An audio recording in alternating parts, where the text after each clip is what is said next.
Hello everyone, मैं आपका अपना दोस्त Dharmendra Kumar. One day one challenging question series अपन डिस्कस कर रहे हैं और काफी क्वेश्चंस यहां से अपन ने डिस्कस किए हैं अलग अलग टॉपिक्स पे, जिसमें जो भी क्वेश्चंस थे उनके साथ में उससे रिलेटेड जो कॉन्सेप्ट थे वो यहां पर अपन डिस्कस कर रहे हैं।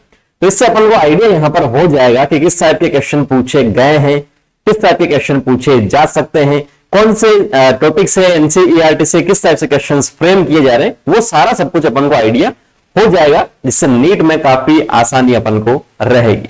सो क्वेश्चन विद कॉन्सेप्ट सीरीज में, one day one challenging question series में आज नेक्स्ट क्वेश्चन अपन डिस्कस कर रहे हैं। जैसे लास्ट वीडियो में मैंने आपसे पूछा था, उसका कमेंट सेक्शन में कमेंट करके आपको जवाब देना था। सेम वैसे आज के सेशन के लास्ट में एक क्वेश्चन में आपसे पूछूंगा, उसका जवाब आपको देना है। स्क्रीनशॉट लेके आप रख सकते हैं, उसका जवाब आपको देना अगर आता है तो। ठीक है, क्वेश्चंस जो होंगे हिंदी एंड इंग्लिश मीडियम दोनों स्टूडेंट्स, दोनों टाइप के स्टूडेंट्स के लिए यहां पर क्वेश्चंस रहेंगे। तो यहां आप क्वेश्चंस देख सकते हैं। Adult human RBCs are enucleate, which of the following statements is are most appropriate explanation for this feature. Simple सा कहना चाह रहा है कि जो एडल्ट ह्यूमन बीइंग है उसकी आरबीसी जो है उसमें न्यूक्लियस नहीं होता है। हिंदी में भी लिखा है क्वेश्चन, आप देख सकते हैं, उसमें न्यूक्लियस नहीं होता है।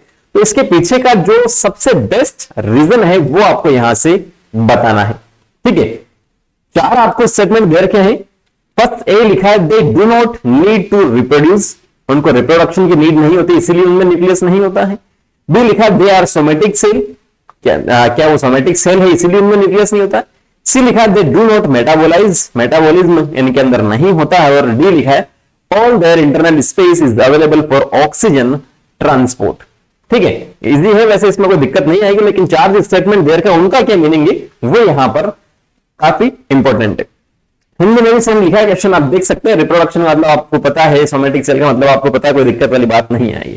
तो इसको अपन यहां से देखें तो सबसे फर्स्ट आपको ये ध्यान में आना चाहिए कि ये क्वेश्चन कौन से टॉपिक से पूछा गया है। तो ये पूछा गया है बॉडी फ्लूइड एंड सर्कुलेशन। ठीक है, तो यहां जो आरबीसी की बात कर रहे हैं, सिंपल सा, आरबीसीज आर इन्यूक्लिएट। एनसीईआरटी में हो सकता है आपको इस चैप्टर में नहीं मिलेगी इन्यूक्लिएट, लेकिन 12th क्लास में आपको मिलेगा जब ह्यूमन हेल्थ एंड डिजीज अपन पढ़ते हैं वहां पर। ठीक है, तो आरबीसी इन्यूक्लिएटेड होती है पहले से ही या बाद में होती है, इसकी बात करते हैं। सबसे फर्स्ट तो अगर अपन बात करें तो जो आरबीसी का फॉर्मेशन होता है वो जो भी बोन्स होती है उसके एंड पर स्पेसिफिक रीजन होता है, जिसे अपन कहते हैं बोन मेरो। क्या कहते हैं? बोन मेरो, या हिंदी में जिसे अपन कहते हैं अस्थि मज्जा। ठीक है, तो अस्थि मज्जा जो बोन मेरो है वहां पर क्या होता है? प्रोडक्शन होता है। किसका प्रोडक्शन? किसका होता है? आरबीसी का होता है या ब्लड सेल्स उसका होता है। और इस प्रोडक्शन की जो प्रोसेस है उसके लिए जो अपन टर्म यूज में लेते हैं वो अपन यूज में लेते हैं हीमोपोइसिस। ठीक है, हीमोपोइसिस, पोइसिस का मीन्स होता है फॉर्मेशन, और हीमो टर्म अपन यूज में लेते हैं हीमोग्लोबिन के लिए मेनली। ठीक है, तो जो आरबीसी का यहां पर प्रोडक्शन हुआ है, आरबीसी के अंदर क्या होता है, ये जो आरबीसी है जो रेड बोन मेरो से यहां से निकल रही है, बोन मेरो से निकल रही है, उसके अंदर पहले जब फॉर्मेशन होता है तो उसके अंदर क्या होता है? न्यूक्लियस होता है। ठीक है, जब इसका फॉर्मेशन हुआ ही है तब इसके अंदर क्या होता है? न्यूक्लियस होता है। लेकिन जब ये सर्कुलेशन में जाता है, सर्कुलेशन का मतलब ब्लड के साथ में जब जा रहा है, वेसल्स में, जब वेसल्स में जा रहा है, तो वहां पर कुछ टाइम के बाद में क्या होता है? जो न्यूक्लियस है वो यहां से बाहर निकल आता है। क्लियर है? वहां पर क्या होता है? बाहर निकल आता है, और इस प्रोसेस को अपन कहते हैं इन्यूक्लिएशन। जो लिखा है ना, केंद्रक विहीनता हिंदी में कहते हैं और इंग्लिश में से अपन कहते हैं इन्यूक्लिएशन। तो यहां से अब अपना क्या हो गया? न्यूक्लियस यहां से निकल गया है।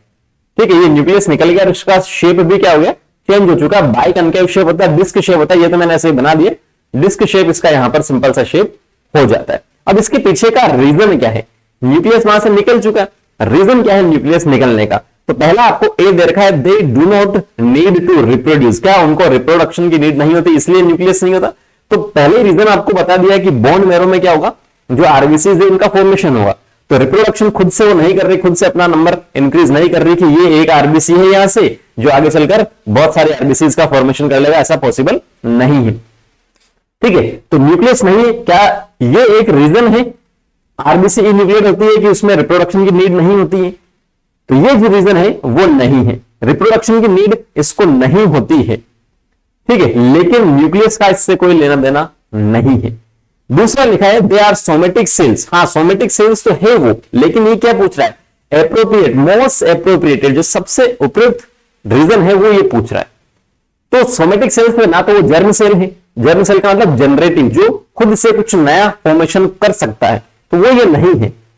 ठीक है, सोमेटिक है लेकिन जर्म वो नहीं। स्टेटमेंट ये सही है, लेकिन ये पूछ रहा है कि न्यूक्लियस उसके अंदर एक नहीं होता, उसका मोस्ट एप्रोप्रिएट रीजन कौन सा, तो ये भी इसका रीजन नहीं है। ठीक है, दे डू नॉट मेटाबोलाइज, अब जो न्यूक्लियस है वो नहीं होता, न्यूक्लियस के अलावा बाकी सारे ऑर्गेनेलीज जो हैं वो भी सेल में नहीं होता। जैसे आपका कोई भी एंडोप्लाज्मिक रेटिकुलम गोल्जी, ये सब जो भी सेल वाले पार्ट में अपन पढ़ते हैं, सेल वाले चैप्टर में, मोस्ट ऑफ दी जो ऑर्गेनेलीज हैं, जो अंगक हैं, कोशिकांग जिसे हिंदी में कहते हैं, वो इसके अंदर नहीं होते हैं। ठीक है, तो मेटाबॉलिज्म की भी यहां बात करेंगे, नहीं होती एक तरह से, लेकिन ये भी अपना रीजन नहीं है कि ई न्यूक्लिएशन जो हो रहा है वो इसके अंदर क्यों हो रहा है।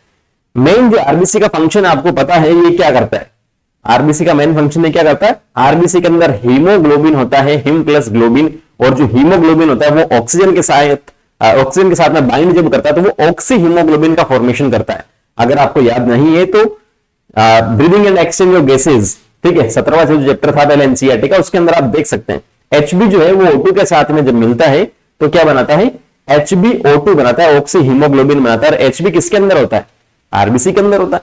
तो यहां जो आरबीसी के अंदर एचबी है, जब न्यूक्लियस निकल जाता है तो आपके पास क्या होता है, जो एचबी है यहां पर, इस जैसे मान लो इसको इन सबको हटाता हूं मैं यहां से, ये कोई भी आरबीसी है, पहले ये आरबीसी थी, अब ये आरबीसी न्यूक्लियस निकलने के बाद में, ये पहले न्यूक्लियस था।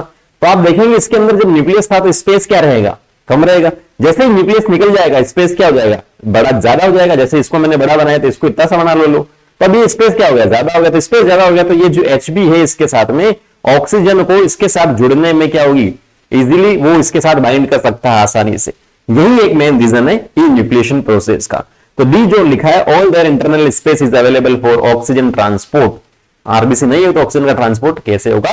तो जो डी स्टेटमेंट लिखा है वो क्या है, मोस्ट एप्रोप्रिएट एक्सप्लेनेशन है, सबसे उपयुक्त स्पष्टीकरण है। ठीक है, हिंदी वाले में ये ऑप्शन नहीं लिखा तो सेम वही ऑप्शन है। यहां जो अपना करेक्ट आंसर हो जाएगा वो कौन सा हो जाएगा, ऑप्शन नंबर जो फर्स्ट लिखा है ओनली डी, वो यहां पर हो जाएगा। क्लियर है, ये कॉन्सेप्ट आपको क्लियर हो जाना चाहिए, जो प्रोसेस है वो आपकी क्लियर हो जानी चाहिए। सो नेक्स्ट कल के लिए जो क्वेश्चन है वो है identify the hormone with its correct matching of source and function. Hormone को आइडेंटिफाई करना है जिसमें इसका फंक्शन जो है और जो सोर्स है वो आपको सही से पता लगाना है। जैसे आपको मेलेटोनिन हार्मोन दे रखा है, ठीक है, हार्मोन के नाम मैं बता देता हूं। यहां पर मेलेटोनिन नाम आपको दे रखा है, ऑक्सीटोसिन, एट्रियल नाइट्रोयूरेटिक फैक्टर जिसे एएनएफ अपन कहते हैं, और प्रोजेस्टेरोन। अब मेलेटोनिन को हिंदी में मेलेटोनिन ही कहते हैं, इंग्लिश में कहते हैं, सेम यही है। तो इसको जरूरत नहीं है कि आप कुछ ज्यादा दिमाग लगाए, ठीक है। तो ये आपको सोर्स बताना है, कौन सी ग्लैंड से रिलीज हो रहे हैं, और इनका जो काम है, फंक्शन है, वो यहां से आपको बताना है। कमेंट सेक्शन में कमेंट करके जरूर बताइएगा। यहां से 4 हार्मोन के कॉन्सेप्ट क्लियर हो जाएंगे उनके फंक्शन के साथ में। नेक्स्ट सेशन में मिलते हैं, नेक्स्ट सेशन में। Thank you, all the very best. किसी भी टाइप का आपको डाउट है तो कमेंट सेक्शन में जरूर कमेंट करके आप पूछ सकते हैं। जय हिंद।